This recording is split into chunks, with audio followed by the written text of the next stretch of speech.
श्री अकाल दोस्तों, इस वीडियो में आप इंपॉर्टेंट पंजाबी लिटरेचर के MCQs करन जा रहे हैं ताकि आपको पंजाब जीके का जो ये पार्ट है यानी कि पंजाबी लिटरेचर पार्ट है उनकी अपनी किन्नी तैयारी एग्जाम्स लिए उनका पता चल सके। तो उनके लिए तुम एवं करोगे कि जो वीडियो चल रही होगी ये टोटल 20 क्वेश्चन होंगे, आप पता करना है कि अपने किन्ने क्वेश्चन करैक्ट होंगे ने। ठीक है, सो जो वीडियो चल रही होगी तो नवा क्वेश्चन जो स्क्रीन पर आएगा तो तुम पहला वीडियो पॉज करोगे तो करैक्ट आंसर पर जाने तो पहला खुद अपना एक आंसर दोगे उन्होंने ऑप्शनस के विचों तो देखोगे 20 जो थोड़े किन्ने क्वेश्चन सही होए ने, किन्ने क्वेश्चन करैक्ट तुहाडे होए ने, तो उस तरह आप पता लगा सकते हैं कि अपनी किन्नी तैयारी है पंजाबी लिटरेचर दी। ओके, सो टोटल 20 क्वेश्चन आप इस वीडियो च देखने जा रहे हैं।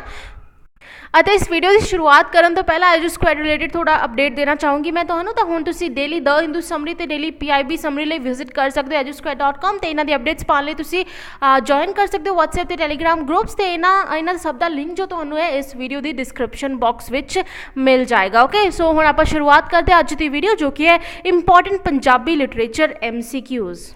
फर्स्ट क्वेश्चन इज कि दलीप कौर टिवाना जी नूं साहित्य अकादमी अवार्ड उन्होंने किस कंपोजिशन लिए मिलिया सी। एंड ऑप्शंस अपने कोल ने एहो हमारा जीवन, B एक छिट चानन दी, C एक म्यान दो तलवारां, या फिर फोर्थ ऑप्शन अध चाननी रात। ओके, सो इन्हां विचों किहड़ा ऑप्शन करैक्ट है यानी कि दलीप कौर टिवाना जी नूं साहित्य अकादमी अवार्ड किस कंपोजिशन लिए मिलिया सी। देख लेने इनका करैक्ट आंसर की है। The correct answer is option A यानी कि एहो हमारा जीवन जो कि नॉवल है दलीप कौर टिवाना जी दी, उनके लिए इन्होंने मिला सी साहित्य Academy Award in 1971. Okay, so A is the correct answer here.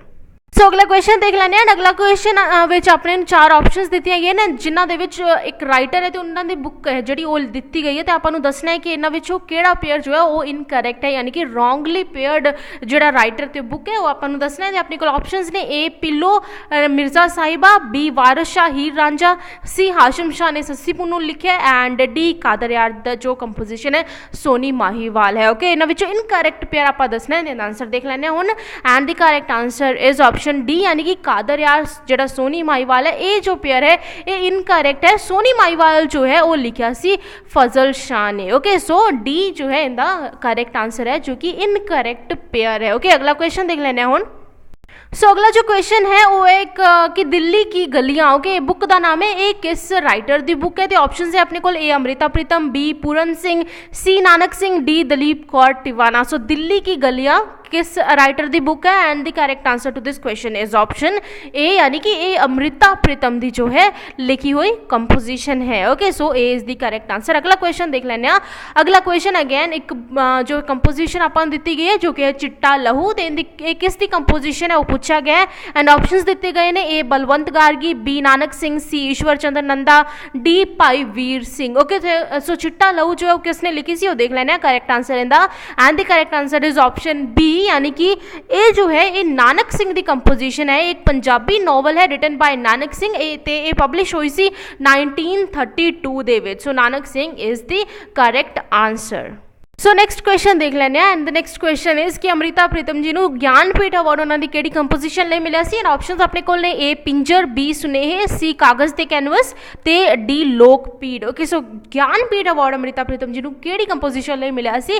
Correct answer देख लेना होता है। The correct answer to this question is option C यानी कि कागज ते कैनवस लिए अमृता प्रीतम जी को ज्ञानपीठ अवार्ड दिता गया सी इन द ईयर 1982। ठीक है, सो कागज ते canvas is the correct answer. अगला क्वेश्चन देख लेने एंड नेक्स्ट क्वेश्चन इज कि पहली पंजाबी प्रिंटिंग प्रेस कित्थे इस्टैबलिश हुई सी। ऑप्शंस अपने को ने ए पटियाला दे विच, B लुधियाना, C जलंधर या फिर D अमृतसर दे विच। सो पहले पंजाबी प्रिंटिंग प्रेस कित्थे इस्टैबलिश हुई सी देख लेना। द करेक्ट आंसर की है। The correct answer to this question is option B यानी कि पहली प्रिंटिंग प्रेस जो है वो लुधियाना दे विच इस्टैबलिश की गई सी in the year 1835। Okay, so B is the correct answer.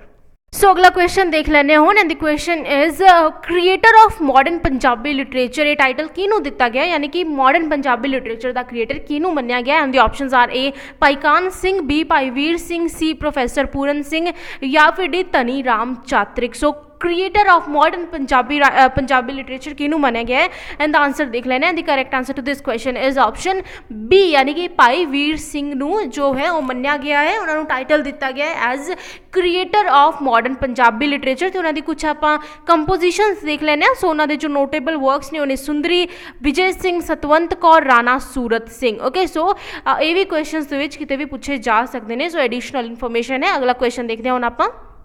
And the question is Shiv Kumar Batalvi ਨੂੰ ਸਾਹਿਤਿਆ ਅਕੈਡਮੀ ਅਵਾਰਡ ਉਹਨਾਂ ਦੀ ਕਿਹੜੀ ਕੰਪੋਜੀਸ਼ਨ ਲਈ ਮਿਲਿਆ ਤੇ ਆਪਣੇ ਕੋਲ ਆਪਸ਼ਨਸ ਨੇ A Luna, B Lajwanti, C ਆਟੇ ਦੀਆਂ ਚਿੜੀਆਂ ਤੇ D ਅਲਵਿਦਾ। ਤੋਂ ਚਾਰ ਆਪਸ਼ਨਸ ਦੇ ਵਿੱਚੋਂ ਕਿਹੜੀ ਕੰਪੋਜੀਸ਼ਨ ਲਈ शिव कुमार बटालवी ਨੂੰ ਸਾਹਿਤਿਆ ਅਕੈਡਮੀ ਅਵਾਰਡ ਮਿਲੇ ਦੇਖ ਲੈਣਾ ਇਹਦਾ ਕਰੈਕਟ ਆਨਸਰ।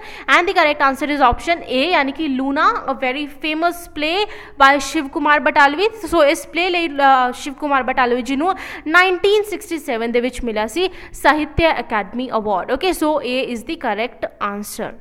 सो अगला क्वेश्चन देखते हैं। द क्वेश्चन इज रुख ते ऋषि किस राइटर दी कंपोजिशन है and the options are A Surjit Patar, B Jaswant Singh Kanwal, C Harbhajan Singh, D Dalip Kaur Tiwana. तो रुख ते ऋषि किस राइटर दी composition and the correct answer to this question is option C यानी कि हरभजन सिंह दी लिखी हुई जी कंपोजिशन है वो है रुख ते ऋषि। अगला क्वेश्चन हुण देखते हैं। The question is father of Punjabi drama किहनूं कहा जाता है। सो चार अपने कोल राइटर्स दे नेम ने, आपां नूं दसना है कि father of Punjabi drama title इन्हां विचों किस राइटर ਨੂੰ ਦਿੱਤਾ ਗਿਆ ਹੈ। And the options are A Nanak Singh, B professor Mohan Singh, C Gurdial Singh, D Ishwar Chander Nanda. Okay, so correct answer to this question is option D यानी कि ईश्वर चंद्र नंदा ਨੂੰ ਕਿਹਾ ਗਿਆ ਹੈ फादर ऑफ पंजाबी ड्रामा। ਤੇ ਇਹਨਾਂ ਦੇ ਕੁਝ ਇੰਪੋਰਟੈਂਟ ਪਲੇਸ ਦੇ ਨੇਮ ਇੱਥੇ ਦਿੱਤੇ ਗਏ ਨੇ ਜਿਵੇਂ ਕਿ ਸੋਸ਼ਲ ਸਰਕਲ, ਸੁਭਦਰਾ, ਬੇਬੇ ਰਾਮ ਭਜਨੀ ਐਂਡ ਸੁਹਾਗ। ਓਕੇ, ਸੋ ਇਹ ਕੁਝ ਇੰਪੋਰਟੈਂਟ ਪਲੇਸ ਨੇ ਈਸ਼ਵਰ ਚੰਦਰ ਨੰਦਾ ਦੇ ਤੇ ਉਹਨਾਂ ਨੂੰ ਕਿਹਾ ਗਿਆ फादर ऑफ पंजाबी ड्रामा। अगला क्वेश्चन देखते हैं ਹੁਣ।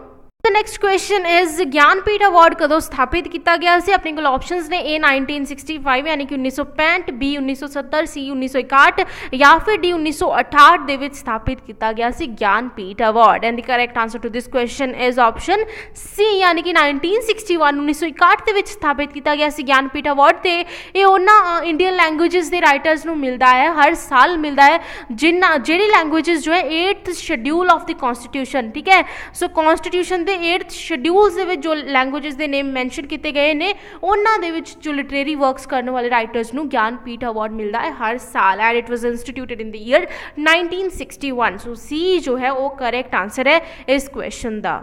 ਹੁਣ ਅਗਲਾ ਕੁਐਸਚਨ ਦੇਖ ਲੈਂਦੇ ਹਾਂ। ਦ ਕੁਐਸਚਨ ਇਜ਼ ਕਿ ਪਹਿਲਾ Sahitya academy award Punjabi language ਦੇ ਵਿੱਚ ਪਹਿਲਾ ਸਾਹਿਤਿਆ ਅਕੈਡਮੀ ਅਵਾਰਡ ਕਿਸ ਰਾਈਟਰ ਨੂੰ ਮਿਲਿਆ। The options are A Amrita Pritam, B Nanak Singh, C Balwant Gargi ਜਾਂ ਫਿਰ Bhai Vir Singh the last option. So ਇਹਦਾ ਕਰੈਕਟ ਆਨਸਰ ਕੀ ਹੈ। ਪਹਿਲਾ Sahitya academy award Punjabi language ਦੇ ਵਿੱਚ ਕਿਹਨੂੰ ਮਿਲਿਆ ਦੇਖ ਲੈਂਦੇ ਹਾਂ ਇਹਦਾ correct answer. And the correct answer is option D ਯਾਨੀ ਕਿ ਭਾਈ ਵੀਰ ਸਿੰਘ ਨੂੰ ਪਹਿਲਾ ਸਾਹਿਤਿਆ ਅਕੈਡਮੀ ਅਵਾਰਡ ਮਿਲਿਆ ਸੀ ਪੰਜਾਬੀ ਲੈਂਗੁਏਜ ਦੇ ਵਿੱਚ ਇਨ ਦ ਈਅਰ 1955 1955 ਦੇ ਵਿੱਚ ਮੇਰੇ ਸਾਈਆਂ ਜੀਓ ਇਸ ਕੰਪੋਜੀਸ਼ਨ ਦੇ ਲਈ। So Bhai Vir Singh is the correct answer. ਅਗਲਾ ਕੁਐਸਚਨ ਦੇਖ ਲੈਂਦੇ ਹਾਂ। ਐਂਡ ਇਹਦੇ ਵਿੱਚ ਆਪਾਂ ਨੂੰ ਪੰਜਾਬੀ ਰਾਈਟਰਸ ਦੇ ਨੇਮ ਦਿੱਤੇ ਗਏ ਨੇ ਜਿਨ੍ਹਾਂ ਵਿੱਚ ਆਪਾਂ ਦੱਸਣਾ ਹੈ ਕਿ ਸਰਸਵਤੀ सम्मान ਪਾਉਣ ਵਾਲੇ ਰਾਈਟਰਸ ਕਿਹੜੇ ਨੇ। ਇਹ ਪਹਿਲੇ ਰਾਈਟਰ ਨੇ ਹਰਭਜਨ ਸਿੰਘ, ਦੂਜਾ ਦਲੀਪ ਕੌਰ ਟਿਵਾਣਾ, ਤੀਜਾ ਆਪਸ਼ਨ ਆਪਣੇ ਕੋਲ ਅਮ੍ਰਿਤਾ ਪ੍ਰੀਤਮ ਤੇ ਚੌਥਾ ਆਪਸ਼ਨ ਹੈ ਸੁਰਜੀਤ ਪਾਤਰ। ਓਕੇ, ਸੋ ਇਹਨਾਂ ਦੇ ਵਿੱਚੋਂ ਆਪਾਂ ਚੂਜ਼ ਕਰਨਾ ਹੈ ਕਿ ਸਰਸਵਤੀ सम्मान ਕਿਸ ਰਾਈਟਰ ਨੂੰ ਮਿਲਿਆ। ਦੇ ਆਪਸ਼ਨਸ ਆਰ ਕਿ ਹਰਭਜਨ ਸਿੰਘ, ਦਲੀਪ ਕੌਰ ਟਿਵਾਣਾ ਤੇ ਅਮ੍ਰਿਤਾ ਪ੍ਰੀਤਮ ਨੂੰ ਮਿਲਿਆ ਹੈ ਜਾਂ ਫਿਰ 2, 3 ਐਂਡ 4 यानी कि दलीप कौर टिवाना, अमृता प्रीतम, सुरजीत पात्र ਨੂੰ ਮਿਲਿਆ ਜਾਂ ਫਿਰ ਹਰਭਜਨ ਸਿੰਘ, ਦਲੀਪ ਕੌਰ ਟਿਵਾਣਾ ਤੇ ਸੁਰਜੀਤ ਪਾਤਰ ਨੂੰ ਮਿਲਿਆ ਜਾਂ ਫਿਰ ਇਹ ਜੋ ਸਾਰੇ ਰਾਈਟਰਸ ਨੇ यानी कि ਚਾਰੋਂ ਦੇ ਚਾਰੋਂ ਰਾਈਟਰਸ ਨੂੰ ਸਰਸਵਤੀ सम्मान जो है ਮਿਲਿਆ ਹੋਇਆ ਹੈ। The correct answer to this question is option C यानी कि 1, 2 ਐਂਡ 4। सो हरभजन सिंह, दलीप कौर टिवाना ਤੇ ਸੁਰਜੀਤ ਪਾਤਰ ਨੂੰ ਮਿਲਿਆ ਸਰਸਵਤੀ सम्मान। ਹਰਭਜਨ ਸਿੰਘ ਨੂੰ 1994 1994 ਦੇ ਵਿੱਚ ਰੁੱਖ ਤੇ ਰਿਸ਼ੀ ਲਈ ਮਿਲਿਆ ਸੀ। ਦਲੀਪ ਕੌਰ ਟਿਵਾਣਾ ਨੂੰ 2001 ਦੇ ਵਿੱਚ ਕਥਾ ਕਹੋ ਉਰਵਸ਼ੀ ਕੰਪੋਜੀਸ਼ਨ ਲਈ ਮਿਲਿਆ ਸੀ ਤੇ ਸੁਰਜੀਤ ਪਾਤਰ ਨੂੰ 2009 ਦੇ ਵਿੱਚ ਲਫ਼ਜ਼ਾਂ ਦੀ ਦਰਗਾਹ ਲਈ ਮਿਲਿਆ ਸੀ ਸਰਸਵਤੀ सम्मान। ਸੋ ਇਹ ਤਿੰਨ ਰਾਈਟਰ ਨੇ ਪੰਜਾਬੀ ਦੇ ਜਿਨ੍ਹਾਂ ਨੂੰ ਮਿਲਿਆ ਹੋਇਆ ਸਰਸਵਤੀ सम्मान। ਅਗਲਾ ਕੁਐਸਚਨ ਦੇਖ ਲੈਣਾ ਹੁਣ। And the question is Pavitra Papi ਕਿਹੜੇ ਰਾਈਟਰ ਦੀ ਕੰਪੋਜੀਸ਼ਨ ਹੈ। ਆਪਸ਼ਨਸ ਆਪਣੇ ਕੋਲ ਨੇ A Nanak Singh, B professor Puran Singh, C professor Mohan Singh या फिर डी गुरदयाल सिंह प्रीत लड़ी। सो पवित्र पापी किसका लिखा हुआ है देख लेना। The correct answer and the correct answer to this question is option A यानी कि नानक सिंह की रचना है पवित्र पापी नानक सिंह जी की कंपोजिशन है। ओके, अगला क्वेश्चन देख लेना हुण। question is who is considered pioneer of Kaafi form of Punjabi poetry। so Punjabi काफ़ी form of Punjabi poetry the pioneer ਜਾਂ ਫਿਰ ਆਗੂ ਕਿਸ ਨੂੰ ਕੰਸੀਡਰ ਕੀਤਾ ਜਾਂਦਾ ਹੈ, ਕਿਸ ਨੂੰ ਕਿਹਾ ਜਾਂਦਾ ਹੈ। The options are A Sheikh Farid, B Bulleh Shah, C Shah Hussain ਜਾਂ ਫਿਰ D Waris Shah. Okay, so correct answer ਦੇਖ ਲੈਂਦੇ ਹਾਂ ਕਿਸ ਨੂੰ ਕਿਹਾ ਜਾਂਦਾ ਹੈ pioneer of Kafi form of poetry and the correct answer to this question is option C यानी कि शाह हुसैन ਨੂੰ ਇਹ टाइटल दिता गया है कि टाइटल है pioneer of Kafi form of Punjabi poetry. Okay so C is the correct answer. ਹੁਣ अगला क्वेश्चन देखते हैं and the question is Dalip Kaur Tiwana ਨੂੰ सरस्वती सम्मान ਕਿਹੜੀ ਕੰਪੋਜੀਸ਼ਨ ਲਈ ਮਿਲਿਆ ਸੀ। ਸੋ ਇੱਕ ਕੁਐਸਚਨ ਪਿੱਛੇ ਹੀ ਆਪਾਂ ਇਸ ਦਾ ਆਨਸਰ ਕਰ ਚੁੱਕੇ ਹਾਂ ਜਦੋਂ ਆਪਾਂ ਐਡੀਸ਼ਨਲ ਇਨਫੋਰਮੇਸ਼ਨ ਕੀਤੀ ਸੀ, ਬਟ ਸਟਿਲ ਆਪਾਂ ਆਪਸ਼ਨਸ ਦੇਖ ਲੈਣੇ ਨੇ। ਦ ਆਪਸ਼ਨਸ ਆਰ ए तिल्ली ਦਾ ਨਿਸ਼ਾਨ, बी कथा कहो उर्वशी, सी लंबी उडारी या फिर डी हस्ताक्षर। सो करेक्ट आंसर ਆਪਾਂ ਨੂੰ ਸਾਰਿਆਂ ਨੂੰ ਪਤਾ ਹੈ, the correct answer is option B यानी कि कथा कहो उर्वशी ਲਈ ਮਿਲਿਆ ਸੀ ਦਲੀਪ ਕੌਰ ਟਿਵਾਣਾ ਜੀ ਨੂੰ सरस्वती सम्मान। ओके नेक्स्ट क्वेश्चन देखते हैं ਹੁਣ and the question is Gurdial Singh ਨੂੰ ज्ञानपीठ अवार्ड ਕਿਹੜੇ ਸਾਲ 'ਚ ਮਿਲਿਆ ਸੀ। ऑप्शंस ਨੇ ਆਪਣੇ ਕੋਲ A 1996, B 1997, C 1998 ਜਾਂ ਫਿਰ D ऑप्शन 1999। ठीक है, सो ਆਪਾਂ ਨੂੰ ਦੱਸਦੇ ਕਿ ਗੁਰਦਿਆਲ ਸਿੰਘ ਜੀ ਨੂੰ ज्ञानपीठ अवार्ड ਕਿਹੜੇ ਸਾਲ 'ਚ ਮਿਲਿਆ ਸੀ। So correct answer to this question is option D यानी कि 1999 1999 ਦੇ ਵਿੱਚ ਗੁਰਦਿਆਲ ਸਿੰਘ ਜੀ ਨੂੰ ਮਿਲਿਆ ਸੀ ज्ञानपीठ अवार्ड। अगला क्वेश्चन देखते हैं एंड द क्वेश्चन इज रंगमंच बुक जो है वो किस दी लिखी हुई है, किस दी रचना है। The options are A Nanak Singh, B Kartar Singh Duggal, C professor Mohan Singh या फिर D option last option Balwant Gargi. Okay so किस दी रचना है रंगमंच जो बुक है वो किस ऑथर दी लिखी हुई है। ऑप्शंस दे विचों करेक्ट आंसर देखते हैं। The correct answer to this question is option D यानी कि बलवंत गार्गी दी लिखी हुई ये बुक है Rangmanch. So D is the correct answer to this question. अगला क्वेश्चन देखते हैं। द क्वेश्चन इज मेरा पाकिस्तानी सफर या फिर मेरा पाकिस्तानी सफरनामा किस राइटर की कंपोजिशन है। The options are A Balraj Sahni, B Gurdial Singh, C Harbhajan Singh या फिर D Surjit Patar. Okay so in the correct answer देखते हैं। The correct answer to this question is option A यानी कि मेरा पाकिस्तानी सफरनामा लिखा है बलराज सानी ने, published in the year 1979। So A is the correct answer. हुण आपां देखते हैं last question of this video and the question is आदि ग्रंथ किहड़े गुरु साहिबान ने कंपाइल की सी। ऑप्शंस अपने कोल ने गुरु गोबिंद सिंह जी ने, बी गुरु रामदास जी ने, सी ऑप्शन है गुरु अर्जन देव जी या फिर D option Guru Tegh Bahadur ji. Okay so in the correct answer देखते हैं। Adi Granth was compiled by Guru Arjan Dev Ji यानी कि C is the correct answer to this question। Okay so ये last question है इस वीडियो का and thank you so much for watching friends. तो जे तुहानू ये वीडियो पसंद आई हो तो एजुस्क्वाड नू जरूर सब्सक्राइब करो and thank you so much for watching again and bye bye.